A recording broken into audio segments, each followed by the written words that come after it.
Сайн байцгаана уу? Яг байранда нүүж ирээд анхныхаа бичлэгийг бичиж байна. Actually, second one. Яг үндэ бол хоёр дахь бичлэг. Удаагийн бичлэгээр би англи хэл хэрхэн сурах талаар хэрхэн сурснаа бас хуваалцсан. Өөрөө энэ хавар жоохон юмаа янзлангаа. Тэгээд хэрхэн англи хэл сурснаа, англи сурах гэж байгаа хүмүүс юу хийх хэрэгтэй вэ талаар хуваалцъя. Ийм чухал видео ярьж үйж хажуугаар нь би ийм unboxing дээр хийж болж байгаа гэсэн мэдгүй л юм л да. Гэхдээ завгүй амьдарч байгаа юм чи нэг доор олон юм амжуулсан нэрчтэй. Тийм. За окей. За би англи хэл сурахтаа бол яг 12 дугаар ангиас эхэлж англи хэл сурсан. Сурсан ч яах вэ? Яг тууштай сурж эхэлсэн. Тэгээд 12 орох хүртлээр бол би уншижэл сурсан байсан байлээ гэдг бол 12 та орохдоо англи сурч эхлээд бол ойлгосон байгаа. Тэгээд би яг юунаас эхлэхээ бол сайн мэдэхгүй байсан. Юутайш тэгэл дөрмийн ном л барьж авсан. Энд жоохон зурагт ийсэн юм байна. But it's okay. Окей, за гол юм да яри.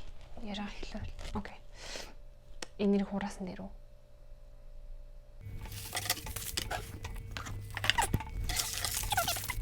I'm ready.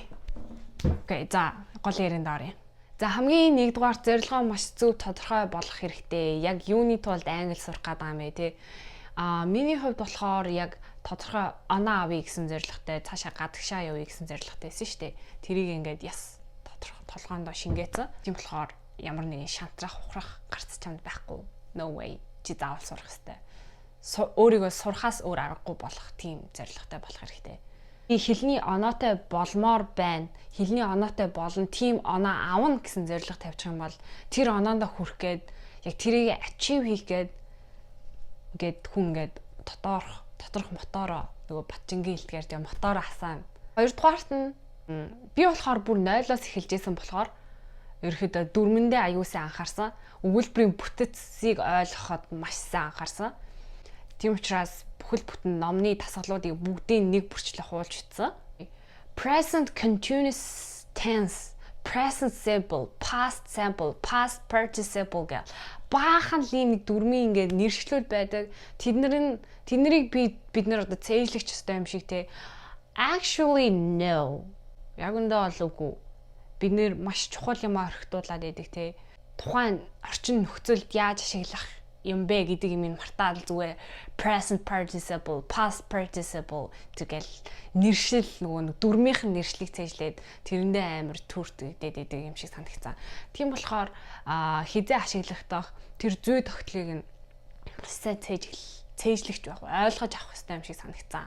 Дөрмөө болохоор хоёр ингээд active, passive гэж ялгангуудаа одоо past simple нь юу гэж орчуулаад идэгин сан гэж орчуулаад идэн present simple нь даг гэж орчуулаад идэн тэгээд бусдууд нь юу гэж орчуулаад идэн бүгдийн тэр progress-ээр гэж чагсааж бичээд өдөр болгон тэр дүрмээ толгойдоо шингэтэл шинжилт бичих хэрэгтэй. Өөртөө ойлгохтол. За энэ хэсэг юу н ойлгомжтойсэн болов уу? За ойлгохгүй бол DM me, comment please.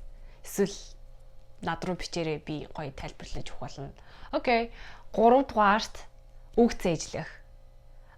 Үг цээжлэх гэл ер нь бол маш олон арга байна л да. Би одоо ч гэсэн өөрийнхөө ямар аргыг хэрэглэх ёстойг ойлгоогүй л явж байгаа. Гэхдээ би бол маш олон аргыг туршиж үзсэн.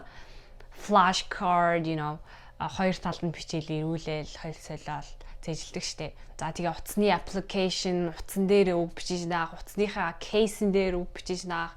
Нойлын өрөөндөө эсвэл санал дээрээ ханан дээр бичиж наах. Тэгэл цаасан дээр иржитлэн бичээд цээжлэх. Oh my gosh. Маш олон аргаар туршиж үзсэн. Гэтэ яг аль нь надад тохирохыг би сайн ойлгоогүй. Гэхдээ яг тийм аргуудыг туршиж явж байхдаа би үгнүүдэд цээжлээд байсан байгаа юм л да. Одоо за би энэ аргыг туршаад үзье. За энэ үгнүүдийг ингэ цээжлэх гээд үзье те. Тэгээ тэр аргаа туршиж явах явцдаа тэндээсээ 100% цээжлэхгүй маа гэхэд за нэг 50% цээжилсэн байх жишээ те. Хан дээр үг бичиж наалаа. Би тэрийг ингээ өдөр болгон үгээ шинжилээд байхгүй ч гэсэндээ тэр нөгөө бичсэн байсан үгээ цээжилсэн байх жишээтэй те. Гих мэдчлэн маш олон аргаар туршиж үзсэн. Дөрөвдүгээрт нь кино үзэх. За би нэг сарын турш ямар ч одоо тийм цаас балтай ноцолтоогүй зүгээр л кино үзсэн. Өглөөнөөс орой хүртэл зөвхөн англиар кино үзсэн. Number 5. Дуу орчуулах. Би дуу сонсох дуртай, дуу орчуулах дуртай. Гэхдээ айгүй махчилж орчуулдаг, төгс орчуулж чаддаггүй стил. Yeah. I'm still learning, you know. Хүмүүс ер нь энэ дууны утгыг ойлгоод мэдчихээсэ гэж бодвол би тэр дууг орчуулахыг хүсдэг. Тэгээд орчуулдаг. Yeah. Тэгээд би бас өөрөө тэр дууны утгыг үнэхээр мэдмээр байвал тэр дуугаа бас орчуулдаг. 6 дахь нь маш их бичих. Бичих бол маш чухал. Тэгээд өдөр болгон бараг эсээ хуулж бичдэг байсан. TOEFL бэлтжижсэн болохоор TOEFL-ийн эсээнүүдийг, жишээ эсээнүүдийг хуулж бичдэг байсан. Okay, next. Бүх юмаа англи хэл дээр болгосон. Монгол контент үзэхгүй, монголоор кино үзэхгүй, монголоор юм постлж байгаа хүн дагахгүй. What else? YouTube дээр дандаа англиар юм үзэн, англи кино үзэн. Бүх юмыг л англиар болгосон. Дараа нь өөртөө одоо өдөрт болсон явдлаа өөртөө ярьж өгөх. Okay, my mom left home around 8 a.m. and then I cook something for myself and my grandmother. Гэл ер нь бол амар simple өгүүлбэрээр өдөр юу болж байгааг өөртөө ярьж өгдөг байсан. Тэгээд эсвэл нөгөө нэг утасныхаа recording дээр шиг. Утасныхаа recording дээр өөрийнхөө хоолой ярьж байгаа өнгөсийг бас бичиж авдаг байсан. Миний pronunciation бол шалаар нэг байсан.